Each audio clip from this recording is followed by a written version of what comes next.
name is Chase Alexander Jordal, and I'd like to speak to you briefly about demographics. But first, a little bit about myself.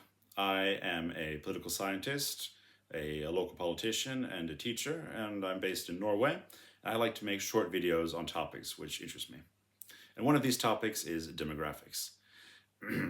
It's quite difficult to say anything precise about what the future will be like, except in regard to demographics, because the amount of children born in 1 year will have a direct and calculable effect on the economy of a country and the workforce 20, 30 years down the lane when these children become adults.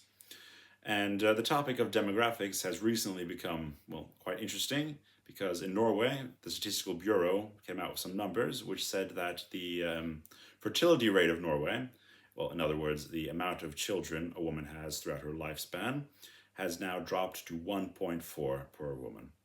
And the replacement rate is, as we know, 2.1.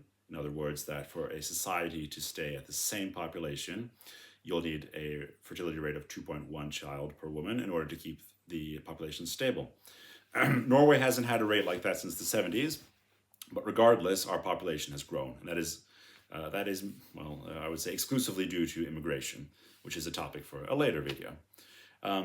But with such a low replacement rate, the alarm bells have started ringing for many politicians and political parties, and we're finally having a debate on how we can try to turn this around. And in that case, I think we need to look at direct incentives to both motivate people to have children, motivate them to have children earlier, and also make it easier for families who have first had children to have more children if they want to have them. When it comes to when people have their first child, the numbers are going the wrong way there as well. In Oslo recently, the Statistical Bureau published numbers which said that the average age a woman has her first child is 31 years. Well, and it says itself that the later people, or the longer people wait until they have their first child, the less children they'll have throughout their lifespan. And the second interesting data is that in Norway, a country with quite a lot of welfare goods and things like quite cheap daycare centers and almost a year of paternal and maternal leave, quite a lot of good incentives which should make it easier for people to choose to have children. The numbers are going the wrong way, and people are actually having less children than they want. A poll or a study from 2020 showed that on average, Norwegian men and women want to have around 2.2 children, on average. But as said, the fertility rate has dropped to 1.4. So people in one of the richest countries in the world, the countries with the best social systems, are having less children than they want. And economics are playing quite a large part here. People don't have the money or the resources to have the children they want. And that is a very alarming issue. Again, well, actually, I would say an absurd issue coming from one of the countries with the highest living standards in the world. So how can we change this? Well, I think we need to focus on economic incentives of different types. And there's only one Western or one European country which has managed to change or to start increasing their fertility rate, and that's Hungary. I think it was in the early 2000s, they had a fertility rate of about I think it's 1.2, 1.3, and now they're up to 1.6. I'll have to check those numbers again. But the issue is that they have instigated quite a lot of economic incentives and social reforms to motivate people or make it easier for people to have children. And I believe we should start following suit. You can say a lot of things about the Hungarian government, but where an idea comes from shouldn't tarnish its merits. And we need to look at the countries which managed to get things to work here.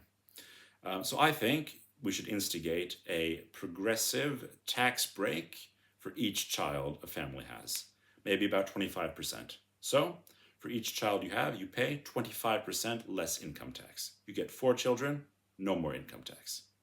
That could either be for life, or it could be for, till the child is 18 or 20 years old. That's up for discussion. But I think that if you give people more of their own money back, as an incentive to have children. It would both be an incentive to work and stay productive as well as have children. And you'll be giving people more of their own money back in their own pockets, which they can then allocate and spend as they wish. They might choose to work less hours, reduce their position size, or they might choose to hire some sort of house help, things that can make their lives easier. And I think this is quite important because we know that one of the leading causes to marital breakups is economics. So things that can help couples with their economy, I believe would make it quite a bit easier on them all around, and also in regard to having children. Furthermore, you could look at things like state guaranteed loans for housing or for cars. We see that people who have 2 children, small children, that requires a vehicle of a certain size. But if you have a third child, you won't be able to fit car seats, etc. So you need to make that jump. Maybe getting a car loan on fixed, very low rent. That could be an idea.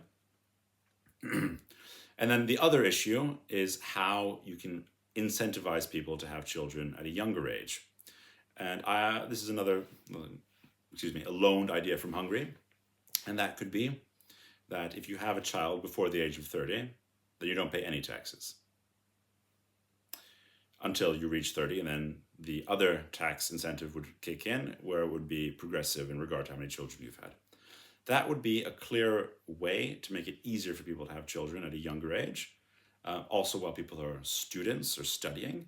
Because we have this kind of idea today that you have to be, finished with your education, you have to have a house, you have to have a steady job before you can start having children. And then you're already way into your 30s and you'll have less children than, you should ideally have. Also, the thing about these types of incentives, you can argue about how much they work or not. I believe they do, given what we've seen in Hungary. But I believe they also can kind of affect the culture. I do believe that politics is a bit downstream from culture, and our views on having children have become a bit more negative in recent years. I'll get back to that in another video as well. But if the state instigates tax breaks and economic incentives to motivate people to have children and to have them at a younger age, that would kind of say something about what our society views as a positive or a good or morally good. And that might, in the long term, also affect the culture in regard to how many children people wish to have, if they wish to have children at all, and if they or when they wish to start a family. So demographics is a very important topic, and you could also ask questions if we really need to have as large a population in the West in the future as we do now in regard to automation, also a topic for another video. But regardless, I think that if a society is going to survive, you need to have a positive view on families, on having children, and on the continuation of life, that life is worth living and it's worth moving on to the next generation. If you don't have this, you can easily slip into like a nihilistic view, and that is quite dangerous for a society, I believe.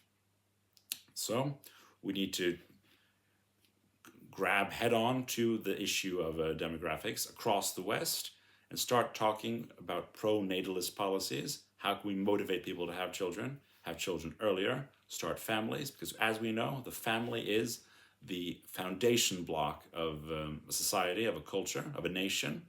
It is the basic unit which reproduces itself and reproduces the country. So we need to focus on this issue and take it quite seriously.